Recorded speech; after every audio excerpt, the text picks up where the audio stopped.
going. Man, that stuff's cool. Well, sweet. We heard we don't have a whole lot of time with you, so we figured we would just do some rapid fire questions with you. Oh yeah, man, you betcha. Happy to. Thanks for the help. Yeah, of course. So you're doing this stadium tour right now, and you're hitting Rice Eccles. Is there something special about Rice Eccles, or are you just trying to see that Salt Lake City crowd? You know, we did Salt Lake City about a year ago, and we did Rice Eccles there, and it was just coming out of the pandemic, the first city out of the pandemic, and we were one of the first, if not the first, artist that was getting back into stadium kind of tours, and so the industry was watching, and crazy enough, Ticketmaster set a Ticketmaster record that day for the fastest sellout in their history. So all of a sudden, everyone, hey, outdoor concerts, all right, we're on.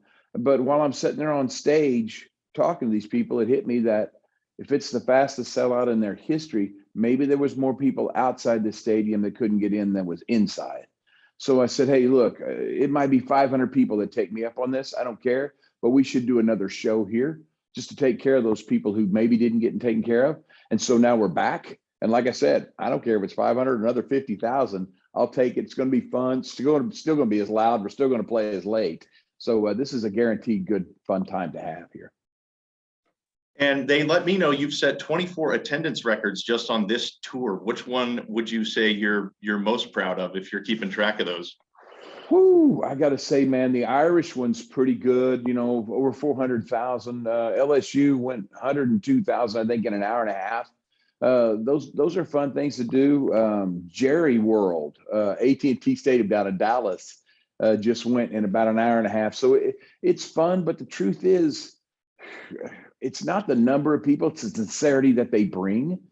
And when they bring that sincerity, man, and you can really see that this music makes a difference in their lives, it makes me think of the guys whose music made a difference in mine. So George Strait, James Taylor, these guys that I'm fans of, if Garth Brooks' music is touching them like George and James's music touched me, then hopefully we're doing something right.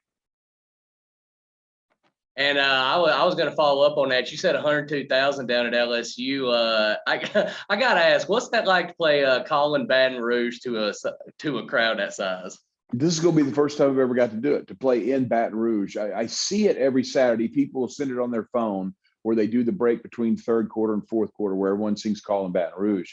And so there, of course, the question is, when's it going to come in the show? And I've already told them, we're going to start with it. It's going to be song number 3. We're going to be song number 7. We're going to play it 100 times. It's going to be fun. So you said you were pretty proud of that Dublin show. Have you always had that sort of international influence? And is Dublin your like one of your favorite places to go, or is there no connection? Yeah, it's one of your favorite places to play. I don't know why they have taken me in, guys. Do I look like I'm from Ireland, right? So I went over there for the press conference and everybody's waving on the tarmac and we all are wearing masks. And I don't understand how they know it's me until it hits me. Oh yeah, there's only one cowboy hat over in Ireland as well. So I don't know why they have taken us in, but they know every word. But you can go to St. Paul, Minneapolis, and the same thing's going to happen, man. They just breathe in, breathe out with you. You can go to Canada.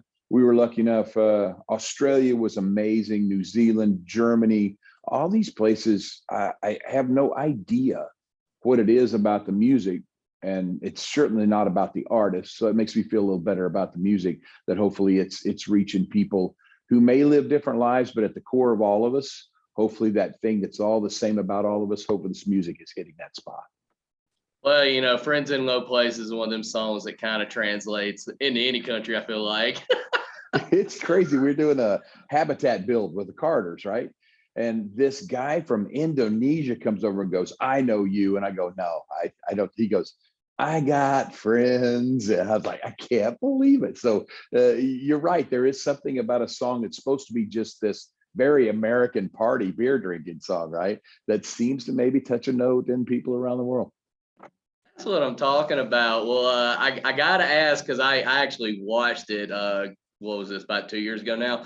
Kind of, what did it mean for you to perform Amazing Grace at President Biden's inauguration? What was that like for you?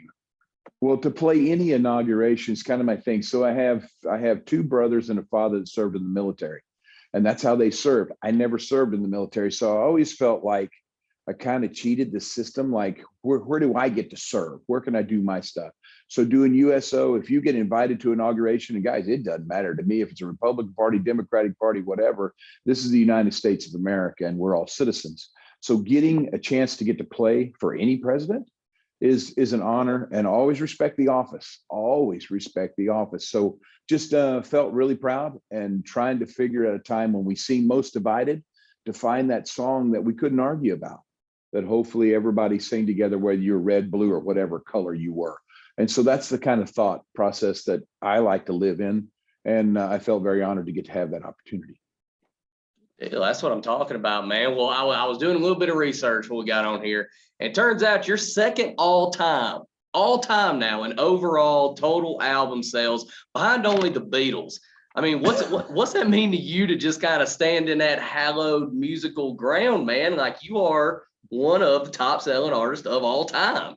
You guys are very sweet. If you look at number 3, which is totally unbelievable too, it's Elvis. But trust me, when you think of the Beatles, Elvis, and Garth Brooks, which one of these 3 don't go together, right? So you don't really kind of get lost in that. I think what it is a reflection of the country music audience. That country music audience showed up in Central Park, 1 million strong. They are everywhere, and they are loyal. So that's why you can play a place like Rice Eccles Stadium in Salt Lake, and from the stage go, you know what? I'd like to come back. And in less than a year, you're back there. They'll show up. They'll show up in great form, great fashion, and it'll be one of the best nights of my life, because that's what Salt Lake City's always been. Good deal. That's what I'm talking about. Kind of last thing I've got for you, just off the top of your head, what are your top 3 Garth Brooks songs? Whew, the dance, for sure. I just love the dance. To perform, call him Baton Rouge. It's something about it. It's crazy. But I played a place called Willie's Saloon when I started in Stillwater, Oklahoma. And we played Piano Man, American Pie, You Don't Have to Call Me Darling, all these sing-alongs that everybody would do. And I always wanted to be part of a sing-along. And I got to tell you, if this sounds egotistical, forgive me.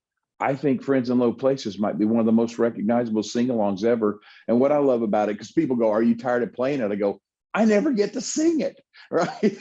You just start the first 4 notes and they take it over, and it's the easiest gig on the planet. Yeah, I imagine that's got to be pretty easy for you, because as soon as people hear it, they go nuts. I mean, at least out here in Colorado where we're at, they love it. And I don't know, I'm from Alabama, so I've been listening to you since literally I could walk. So Oh, thanks, man. I so appreciate it. You guys, hey, thank you for your time today. I can't thank you enough. All right. Yeah, Yes, sir. thank you. Have a good one. Have a good one. See you guys. See you.